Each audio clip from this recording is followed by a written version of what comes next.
Okay, I'll have one more go. That was going okay.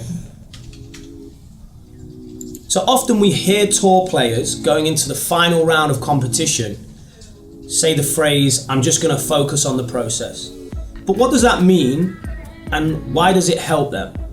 Well, a lot of novice and amateur golfers, they'll do the opposite to this. They'll focus on the outcome. They'll focus on their score. They'll focus on winning the tournament, beating their friend. They'll focus on not embarrassing themselves, not hitting bad shots. But all of those things, they're outside of our control. Another great example is high school players. They tend to focus on impressing the college coach and must play well when the college coach comes to watch. But ultimately, you can't control the perception that someone else holds of you. And if you're trying to, you're outcome focused, and that's going to lead to you becoming stressed and reduce your performance. When a tour player says they're focusing on the process, they mean they're putting their focus on things that they can 100% control. This helps them relax, and it will help them perform to a higher level. So examples of these might be within their pre-shot routine. They're going to focus on their breathing.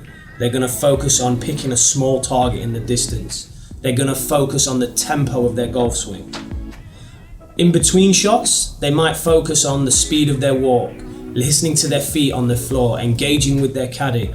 All things that they can control, and all processes that will allow their best outcomes to happen without them really focusing on it. A good example or analogy of how this works is if you imagine this bottle is a brain and there's no process focus here, it's empty.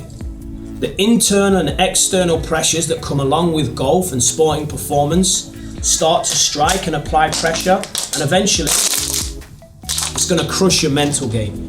Now, if you imagine this bottle is a brain and it's filled with water, and the water represents a process focus. Well, when the pressure comes in, internal and external pressures come in, they can't penetrate into the brain because they're repelled by the process focus. They're being repelled by the water. Now, there's a misconception in golf. You can't just turn this on and off like a light switch. If you want to develop a process focus, if you want to be able to relax, enjoy golf, focus on the process, and compete at a higher level, this is something that you're going to have to train. Psychological habits of excellence can't just be switched on and switched off. You have to develop them over time. So for more information on how to do this, check out the GLT website. You can find many podcasts where they discuss this, blogs, articles, and much more. Thanks a lot for your time.